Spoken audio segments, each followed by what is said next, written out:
c'est Soulaf avec vous.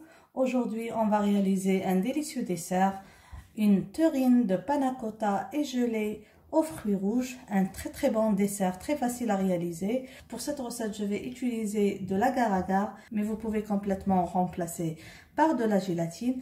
Vous allez trouver les ingrédients détaillés en bas dans la barre de description. Je vous donnerai aussi l'équivalence gélatine et agar-agar. Comme vous voyez, j'ai fait ma terrine dans un moule à cake. J'ai utilisé un moule à cake en silicone. Vous allez voir ça par la suite. Pour la première couche, c'est une gelée de commerce transparente. Pour la deuxième couche, c'est un panna cotta à la vanille.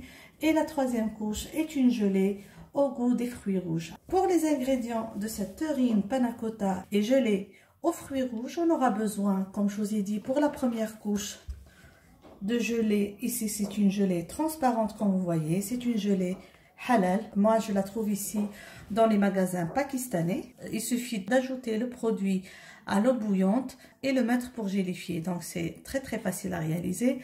Maintenant, si vous n'avez pas ça, vous pouvez remplacer par exemple par un jus d'ananas auquel vous allez ajouter l'agar-agar ou la gélatine hydratée dans l'eau froide. Donc moi, la première couche, je vais faire cette gelée. Pour la deuxième couche, je vais faire un panna cotta à la vanille. Pour cela, je vais avoir besoin de lait. Je vais avoir besoin de crème liquide entière. Je vais avoir besoin d'agar-agar. Je vais parfumer avec un peu de vanille. Et on va sucrer avec un peu de sucre blanc. La troisième couche que vous avez vue tout à l'heure, j'ai utilisé aussi la gelée de commerce halal. Et donc, comme je vous ai dit, il suffit d'ajouter ça à l'eau chaude et avoir votre gelée. Les enfants aiment beaucoup ça. Et les fruits rouges que je vais utiliser, que j'ai à ma portée, c'est des framboises et des fraises. D'habitude, cette recette, je la fais avec tout fruit que j'ai. Du fois, j'ajoute les raisins, l'ananas, du kiwi, des bananes. Donc je la fais comme une salade de fruits, la même méthode. Des fois je m'en passe complètement de la couche de panna cotta et je fais ça qu'avec la gelée. Une salade de fruits en gelée, c'est très gourmand, les enfants adorent. D'ailleurs, je vais vous mettre le lien de la recette qui est sur mon blog, la salade de fruits en gelée. Si vous voulez voir prochainement ça sur ma chaîne, vous n'avez qu'à me faire signe. Alors directement, on va passer à la réalisation de notre recette. J'ai commencé par couper quelques fraises comme ça et préparer quelques framboises pour tapisser le moule. Comme je vous ai dit, perso, je vais utiliser un moule en silicone. Ça, je prends le moule en silicone et je vais tapisser de fraises comme ça, les framboises comme ça. Voilà, donc je vais préparer maintenant ma gelée. Voilà ce que j'ai dans la boîte de gelée. Alors pour la recette, ça me dit de faire bouillir 400 ml d'eau, de verser le produit dedans. Donc ce produit, ça contient du sucre, de l'agar-agar et un peu de la saveur. Alors voilà, 400 ml d'eau bouillante.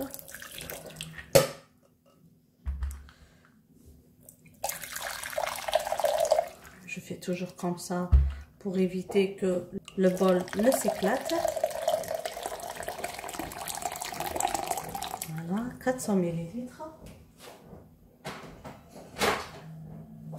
J'ajoute à ça le sachet, le contenu du sachet.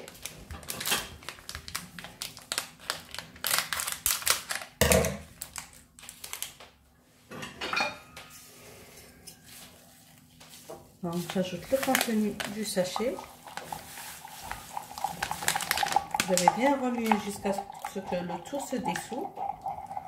Regardez, cette gelée, elle se forme rapidement. Et on va directement verser tout doucement sans que ça ne bouge. Ça se fige rapidement.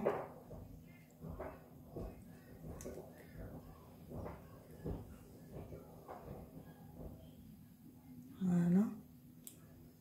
J'essaie de tout placer proprement, comme ça.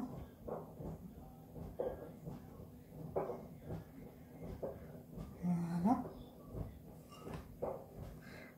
Alors moi, je vais pas mettre dans mon moule toute la quantité. Je vais faire ça dans des verrines pour mes enfants. Maintenant, je vais placer ça au frais jusqu'à ce que ça fige et je vais passer à la préparation de la couche de panna cotta. Si vous êtes pressé, vous pouvez mettre au congélateur 15 minutes. Ça va figer rapidement, le temps de préparer la deuxième couche.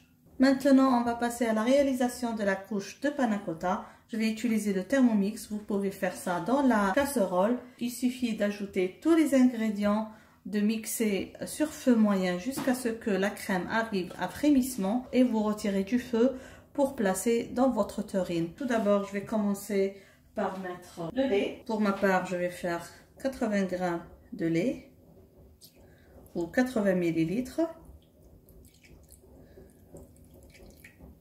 J'ajoute à ça 320 ml de crème liquide. Alors, si vous n'avez pas la crème liquide, vous pouvez juste faire votre panna cotta avec du lait. Au total, 400 ml de lait. Moi, j'ajoute la crème liquide parce que ça va donner un crémeux. À ça, je vais ajouter 50 g de sucre.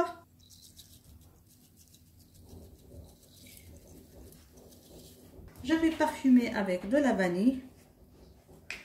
Si vous voulez rester dans les saveurs des fruits rouges, vous pouvez ajouter des extraits de fraises ou encore de framboises.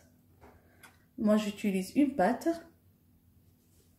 À cela, on va ajouter l'agar-agar, 2 g d'agar-agar ou une cuillère à café d'agar-agar. Si vous voulez faire ça avec la gélatine, vous devez utiliser 6 g de gélatine. Donc, j'ajoute l'agar-agar, une cuillère à café. Comme ça, je vais mettre à cuire.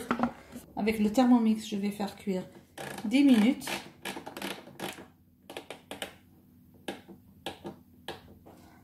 À 90 degrés.